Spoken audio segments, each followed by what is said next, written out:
दुसरा तो आपला पोपट जो एमआयएमचा खासदार, आपण त्याला बोलतच नाही, आपण यांच्यावरच बोलतो. त्यांनी सुद्धा 5 वर्षात काही केलेलं नाही की 25 वर्षात शिवसेना कधी ईदगावर गेली नाही, खैरे साहेब गेले. म्हटलं काय हिंदू मुसलमान एकत्र येऊ नये का? सह्याद्रीचा जाणता राजा छत्रपती शिवराय, हिंदुहृदय सम्राट शिवसेना प्रमुख श्रीमान बाळासाहेब ठाकरे यांना मानवंदना.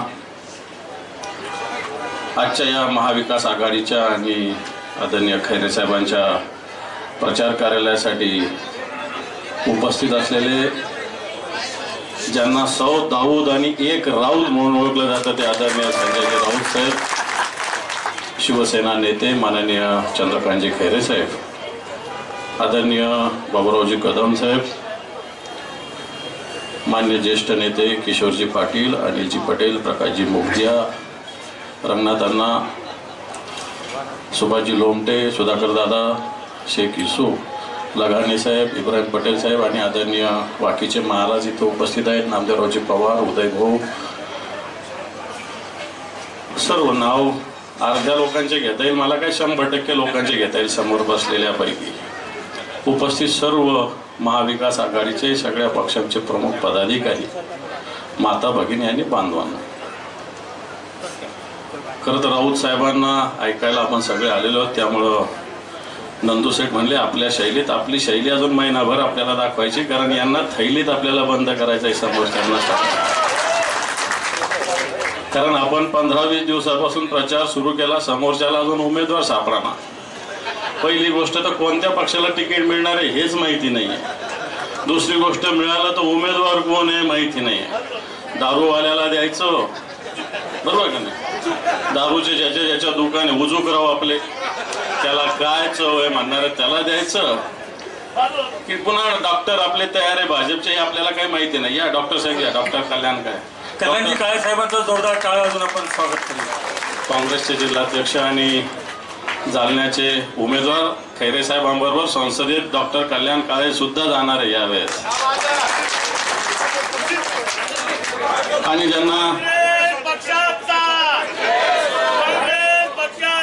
जरा बसा डॉक्टर बसा.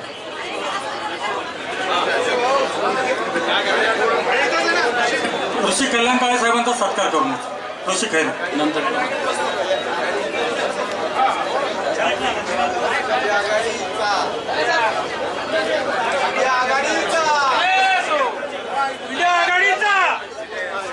महाविकास आघाडीचा, महाविकास आघाडीचा.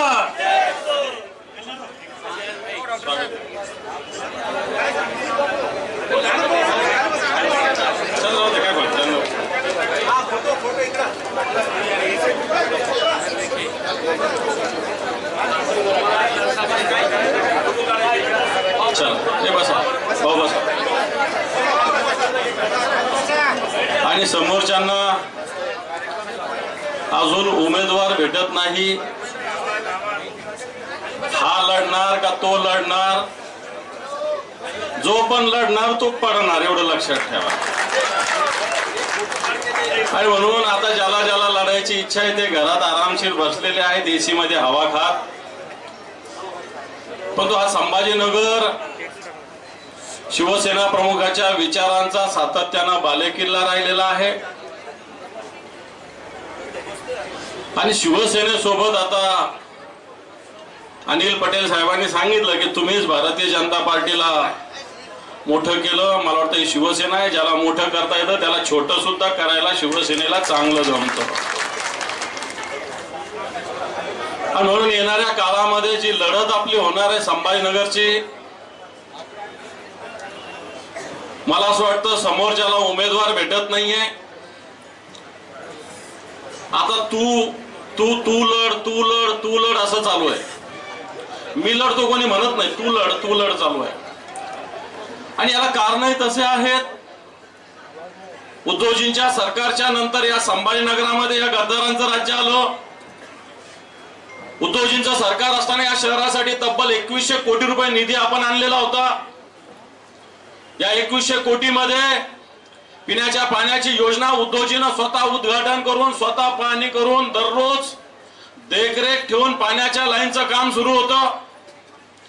या शहरात वॉटर ट्रीटमेंट प्लांट केलं, या शहरात सिवरेज प्लांट केलं, या शहरात सफारी पार्कची सुरुवात झाली, या शहरात शिवसेना प्रमुखाचं स्मारक होतंय, या शहरात जवळपास 40,000 LED लाईट्स लावले गेले, या शहरातले रस्ते दुपदरीचे 4 पदरी झाले, अनेक उद्यानं विकसित झाले आणि हे सगळं शिवसेनेनं केलेले लक्षात ठेवा.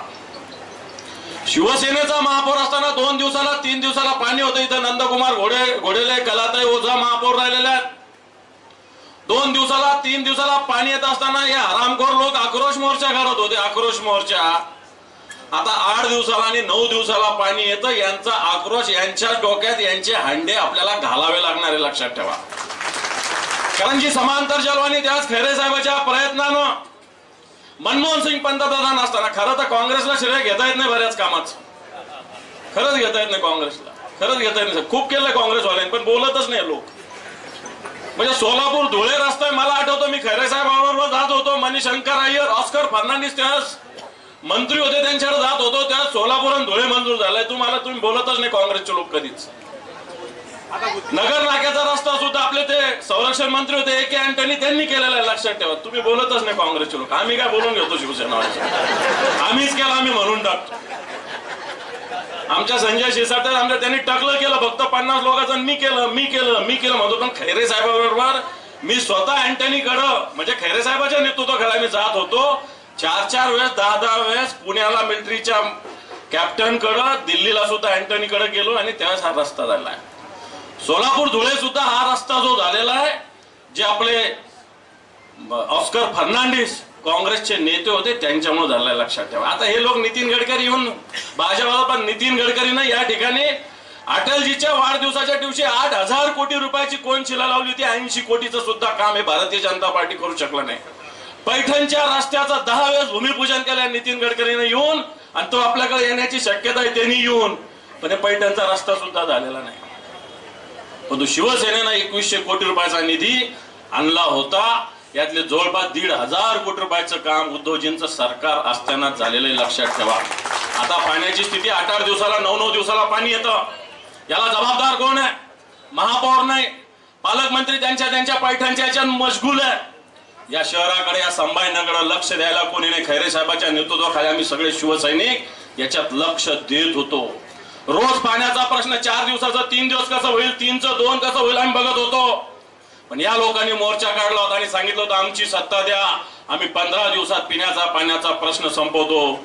तुमची सत्ता येऊन 1.5-2 वर्ष झाले, पिण्याचा पाण्याचा प्रश्न दूर चाललेला आहे.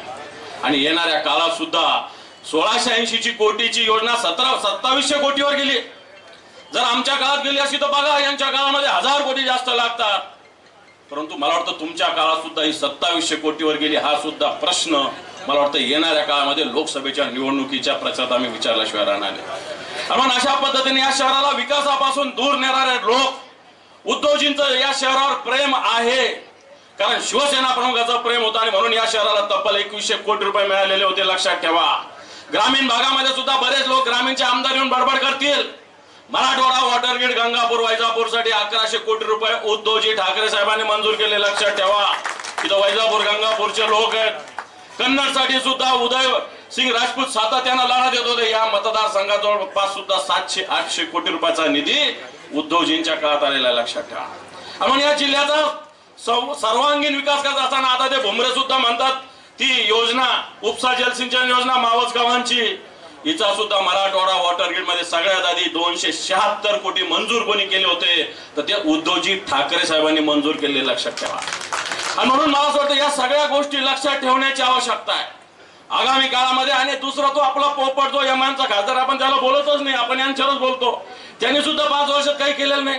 गोष्टी मोठ्या करतो तो, इम्तियाज जलील सुद्धा गोष्टी मोठ्या करतो.